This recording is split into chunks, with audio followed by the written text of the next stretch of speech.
Assalamualaikum warahmatullahi wabarakatuh.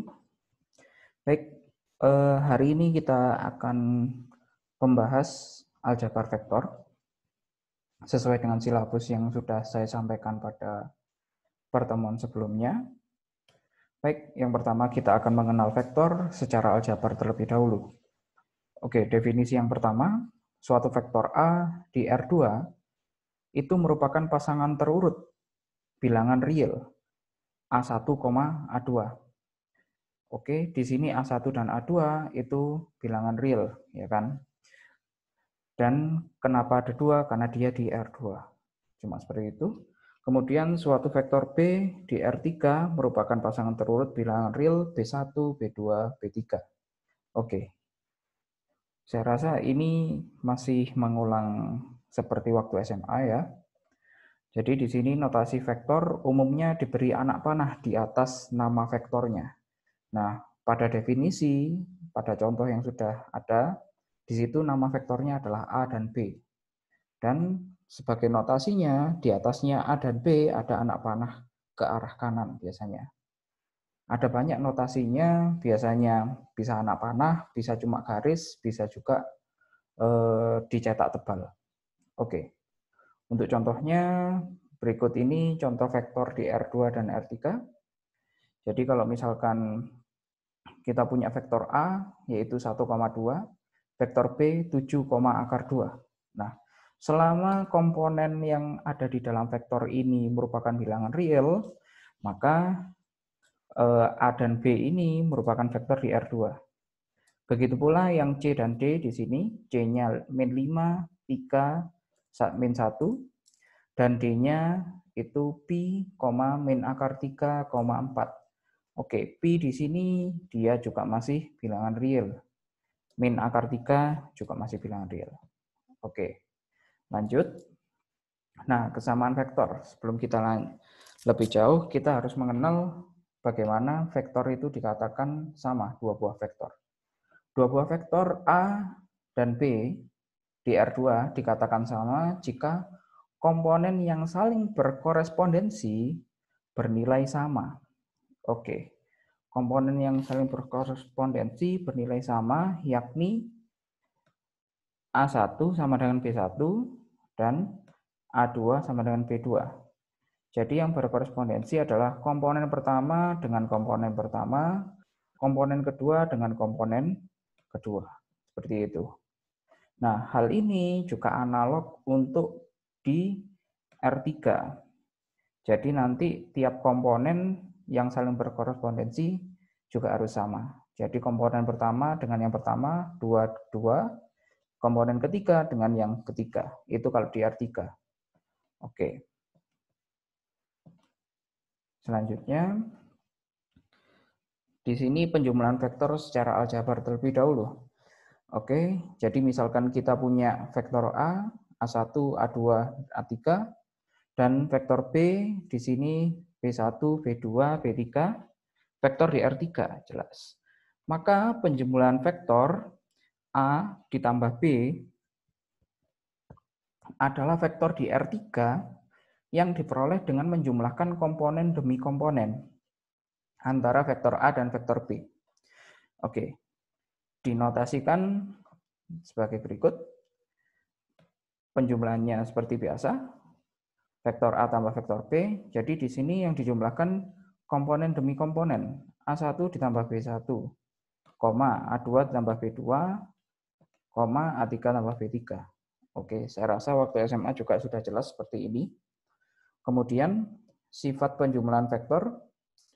Jadi di sini ada 3 sifat. Yang pertama adalah komutatif. Jadi dibolak-balik sama aja. Kemudian yang kedua adalah asosiatif. Asosiatif artinya dikerjakan dari depan atau dari belakang, hasilnya sama saja. Urutannya tidak berpengaruh. Oke, yang terakhir adalah identitas, yaitu A ditambah 0 sama dengan A. Nah, 0 di sini adalah vektor 0. Vektor 0 itu apa? Vektor 0 itu adalah vektor yang komponennya 0 semua.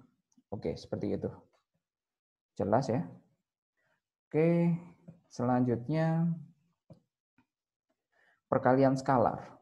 Nah, di sini perkalian skalar, kita misalkan kita memiliki vektor A di R3, dan K, mungkin yang belum terbiasa, saya jelaskan juga bagi yang sudah terbiasa, oke saja.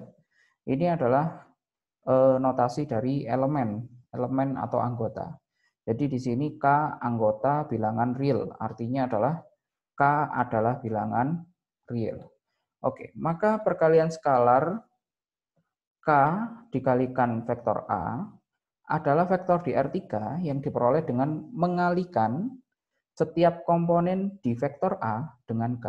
Oke, di sini penjelasannya lebih detailnya. Jadi KA ini sama dengan K dikalikan komponen pertama, K dikalikan komponen kedua, dan K dikalikan komponen ketiga. Seperti itu. Jadi masuk satu persatu. Oke, di sini sifatnya ada 3 juga. Yang pertama distributif. Distributifnya adalah masuk ke penjumlahan vektornya. Jadi K-nya masuk ke sini, skalarnya masuk satu persatu. Nah, distributif yang kedua adalah vektornya yang masuk ke skalarnya.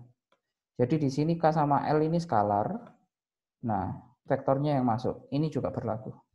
Kemudian yang ketiga itu K dikalikan LA, jadi yang dikerjakan yang di dalam kurung dulu, ini sama aja dengan K dikali L dulu baru dikalikan A.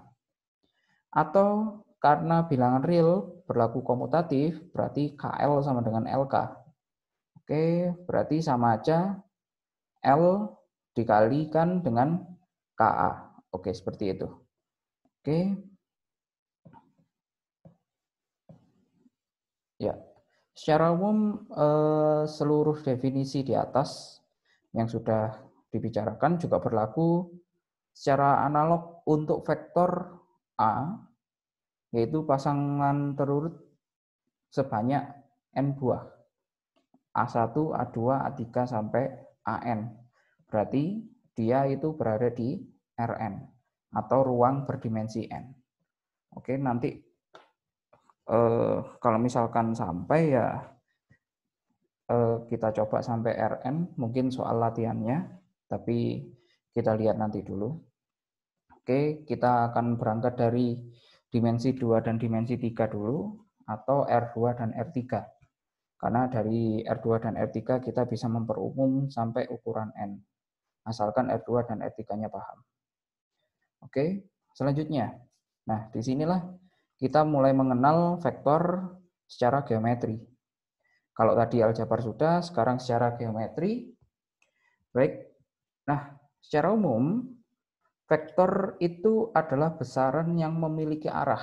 Nah, ini adalah definisi yang sudah umum dikenal, terutama di fisika juga seperti ini kan ya. Seperti kecepatan kan punya besaran dan dia memiliki arah. Oke, nah kemudian kita berdasarkan definisi itu, sekarang kita akan memandang dari segi geometrinya. Misalkan P ini adalah titik di bidang kartesius. Oke, bidang kartesius itu apa? Bidang kartesius untuk mengingatkan saja, dia itu bidang yang biasa buat kita gambar, ada sumbu X dan ada sumbu Y. Oke, berarti di sini P ini adalah salah satu titik di situ ya, kayak gitu. Ada di sini misalkan ya. Oke, vektor posisi dari P adalah vektor yang berawal dari titik asal O 0,0, oke, menuju titik P. Oke. Secara geometri kita dapat peroleh besarnya vektor adalah panjang panah vektor tersebut. Oke, jadi di sini besarannya ini adalah panjang anak panahnya. Oke. Kemudian sedangkan arah vektornya adalah arah anak panahnya. Oke. Kita lihat untuk ilustrasinya, berarti pertama kita punya seperti ini ya. Ini adalah titik P yang dimaksud A1, A2. Berarti yang berada di sumbu X adalah A1, yang ada di sumbu Y A2. Kemudian vektor posisi berarti kita tarik dari titik pusat atau 0,0 ke titik P ini. Oke, seperti itu. Bagaimana mendapatkannya? Ya tinggal P dikurangi 0,0 seperti itu aja. Alias P itu sendiri sudah merepresentasikan vektor A yang dimaksud vektor posisi dari P. Oke. Nah, sekarang di sini kita awalnya tadi mempunyai vektor A yang di bagian tengah ini saja. Oke. Nah, sekarang kalau misalkan kita punya vektor lain di kanan, kiri, atas, bawah, dan sekitarnya semua, asalkan panjangnya sama, oke, bisa kita lihat panjangnya satu sama lain di sini sama semua, dan arahnya juga jelas, mereka semua sejajar. Berarti artinya apa? Artinya arahnya juga sama. Arahnya ke kanan atas ya. Oke. Karena arahnya sama dan panjangnya sama, maka vektor-vektor ini semuanya sama. Entah digeser kemanapun, nanti itu vektornya akan sama. Oke. Nah, selanjutnya untuk penjumlahan vektor secara geometri cukup sederhana ya. Berarti seperti yang sudah dipelajari dulu, vektor A ditambah B dapat diperoleh dengan menggambar A, kemudian ujung vektor disatukan dengan titik awal vektor B. Kemudian terakhir diperoleh vektor dari titik awal vektor A ke titik ujung vektor B. Oke, daripada bingung, kita lihat ke gambar. Jadi misalkan kita punya vektor A-nya ini, yang warna biru, vektor B-nya yang warna hijau, seperti ini. Jadi kalau misalkan kita mau membuat menggambar vektor A ditambah vektor B, kita gambar dulu vektor A. Kemudian titik ujung dari vektor A kita satukan dengan titik awal dari vektor B. Jadi vektor B yang ini tadi kita geser. Asalkan panjangnya sama dan arahnya sama, ini tetap menjadi vektor B. Berdasarkan yang tadi sudah kita lihat. Jadi di sini kita satukan, kemudian vektor A ditambah B itu adalah dari titik awalnya vektor A ke titik ujungnya vektor B. Oke, ini adalah vektor A ditambah B. Caranya seperti itu. Oke, kalau materi memang kurang terlalu seru kayaknya. Nanti waktu latihan soal kita baru seru-seruan. Oke, untuk perkalian skalar. Perkalian skalar juga secara geometri sederhana juga. Jadi di sini vektor KA adalah vektor dengan panjang mutlak K. Oke, mutlak K kali panjang vektor A. Dan searah dengan vektor A jika K-nya positif atau lebih besar dari 0. Sedangkan berbalik arah jika K-nya negatif. Oke. Di sini sebagai contoh atau sebagai ilustrasi, kalau misalkan kita punya vektor A seperti ini ya, arahnya ke kanan atas seperti tadi, ini A saja. Nah, kalau misalkan setengah A, oke, berarti panjangnya adalah setengahnya. Oke, panjangnya setengahnya, kemudian karena setengah ini positif, berarti ini arahnya masih sama.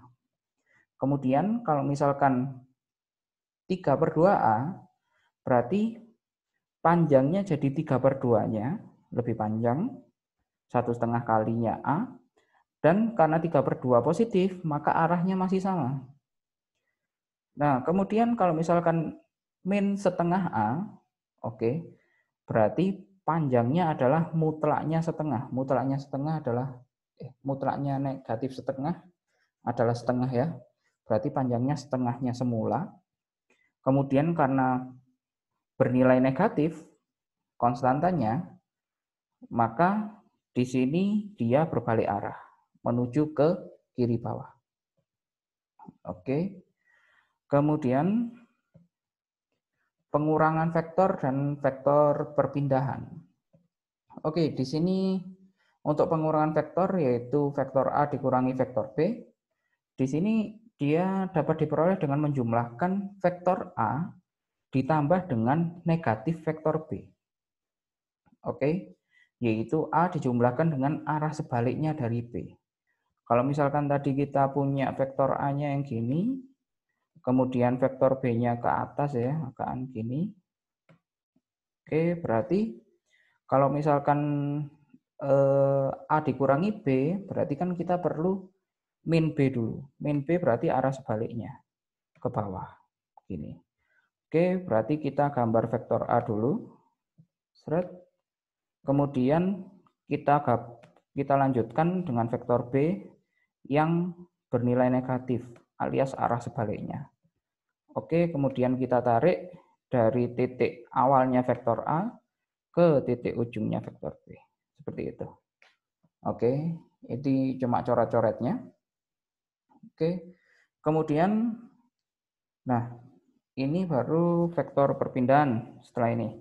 Jadi titik P dan Q itu ada di bidang kartesius. Vektor perpindahan dari P ke Q adalah vektor yang titik awalnya di P dan titik ujungnya di Q. Oke, berarti kita punya dua titik ya. Titik P dan kita punya titik Q. Oke, berarti vektor PQ itu berarti awalnya di P, ujungnya di Q. Seperti itu. Oke, ini Q. Dan caranya adalah Q dulu, baru dikurangi komponen P. Berarti komponen Q itu kan B1, dikurangi komponennya P, A1. Oke, B2 dikurangi A2. Oke, ini cuma nge-refresh saja ya, ingatan-ingatan yang terdahulu. Oke, selanjutnya basis standar untuk vektor. Jadi dulu kita sering ya ada IJK seperti itu. Mungkin ada yang sudah dijelaskan, ada juga yang belum. IJK itu apa? IJK itu adalah basis standar. Kalau di R2 itu cuma I dan J, yaitu sebenarnya I itu adalah vektor yaitu 1,0 dan J itu adalah vektor 0,1. Sehingga untuk setiap vektor A, A1, A2 bisa kita tuliskan seperti ini. A1, A2 itu sama aja A1,0 ditambah 0,2. Oke. Kemudian kita keluarkan A1-nya dan A2-nya. Oke, jadi perkalian skalar ya. A1 dikali 1,0 ditambah A2 kali 0,1. Nah, 1,0 ini I dan 0,1 ini adalah vektor J. Jadi bisa ditulis A1I ditambah A2J.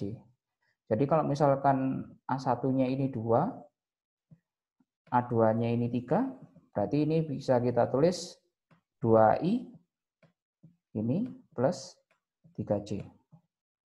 Oke, seperti yang biasanya kita kerjakan dulu. Oke, selanjutnya kalau di R3 kita dapat peroleh dengan cara serupa. Kalau di R2 cuma I sama J, kalau di R3 kita punya I, J, dan K. Oke, I-nya itu adalah 1,0,0,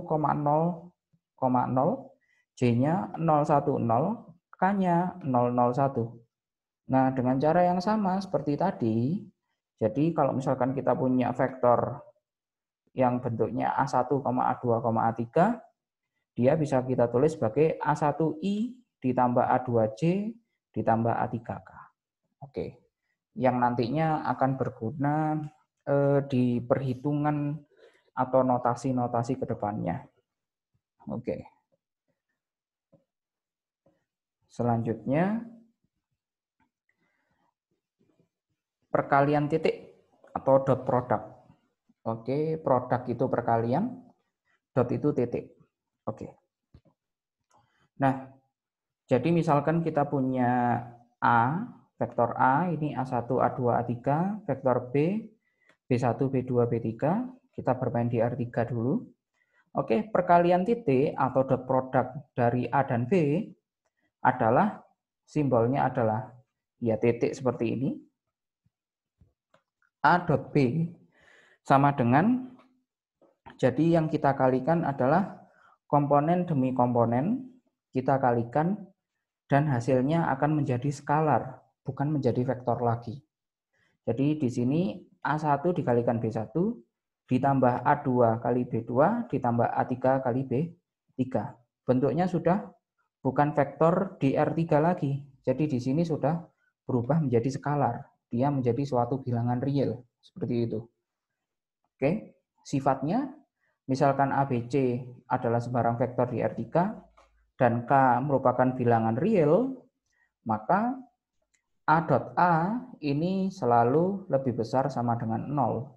Oke, dan dia akan sama dengan 0 jika dan hanya jika A-nya merupakan vektor 0. Cuma itu. Oke, kemudian yang kedua bersifat komutatif. Dibolak-balik nggak ada masalah. Yang ketiga bersifat distributif. Distributif berarti A-nya masuk satu per satu. Oke. Kemudian yang terakhir di sini dia mirip seperti komutat. Oh, bukan asosiatif mungkin ya.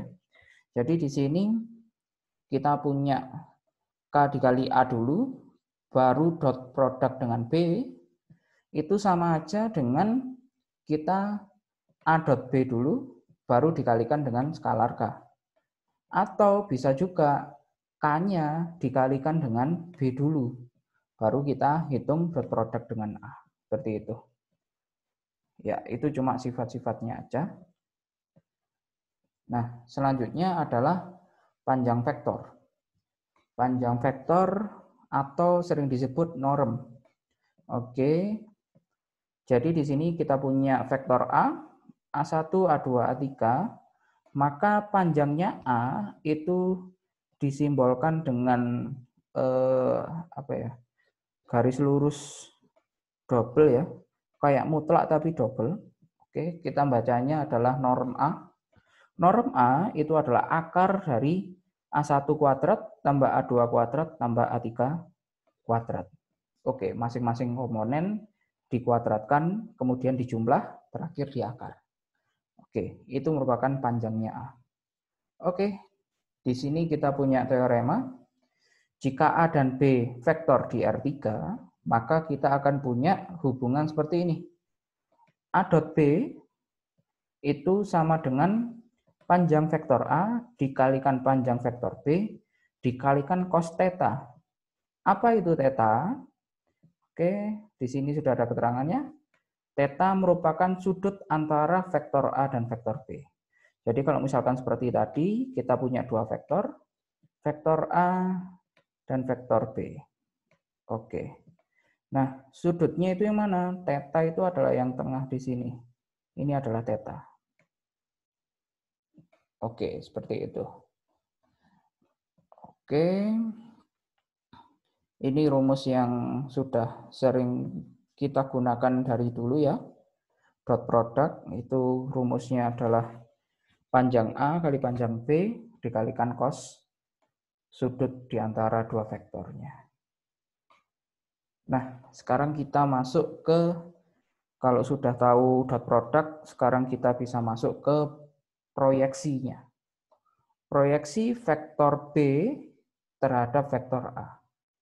Oke, jadi di sini ilustrasinya seperti ini.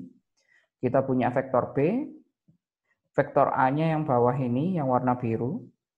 Kemudian vektor B ini kita proyeksikan terhadap vektor A. Jadi kita punya proyeksi vektor B terhadap vektor A ini yang warna hijau. Oh, enggak terlalu kelihatan ya. Oke, dan di sini sudut antara vektor A dan vektor B ini adalah theta. Oke. Jadi di sini kita akan coba cari tahu. Kalau dari dulu kan kita biasanya hafalan ya. Proyeksinya itu rumusnya apa, seperti itu. Ya nggak ada masalah sih sebenarnya. Karena ya kalau sudah ada yang siap pakai, kenapa harus kita cari gitu ya. Tapi nggak ada salahnya kalau kita cari tahu dari mana dapatnya. Oke, kalau tadi kita kan punya A.B, saya tulis ini ya, jelek-jelekan saja. A.B ini kan sama dengan panjang A dikalikan panjangnya B. Kemudian dikalikan cos theta. Oke, cos theta-nya di bawah. Aduh, tambah jelek. Cos theta. Oke, berarti kita akan memiliki cos theta ini. Cos theta ini akan sama dengan A.B dibagi yang ini ya. Oke. A.B dibagi panjang A dikalikan panjangnya B. Oke. Itu cuma intermezzo. Yang sebenarnya adalah yang di sini. Oke, proyeksi berarti di sini siku-siku. Oke, berarti kita bisa lihat di sini kita pakai apa itu trigonometri. Berarti cos theta di sini adalah sami. Oke. Sami, samping per miring. Oke. Berarti sampingnya di sini adalah proyeksinya, ini ya. Oke, miringnya adalah B. Oke. Tapi jangan serta-merta yang kita hitung adalah panjangnya. Oke, berarti panjang proyeksi dibagi dengan panjangnya vektor B. Seperti itu. Oke, nanti akan saya tulis lengkapnya. Ini cuma gambarannya aja. Kemudian nanti akan kita sama dengankan yang sebelumnya. Seperti itu. Nah, kemudian ada satu lagi yang diperlukan, yaitu proposisi berikut. Nah, misalkan K itu bilangan real dan A sembarang vektor, maka berlaku panjang dari vektor KA itu sama dengan mutlak K dikalikan panjang vektor A, dan vektor satuan yang searah dengan A adalah vektor A dibagi dengan panjangnya A. Oke, vektor satuan itu apa? Vektor satuan adalah vektor yang panjangnya 1. Oke, nah tadi proyeksinya jadinya nanti kita akan punya rumus nanti itu, saya males kalau nulis gini, soalnya jelek jadinya. Oke, nggak apa-apa wes. Oke, A.B nanti dibagi dengan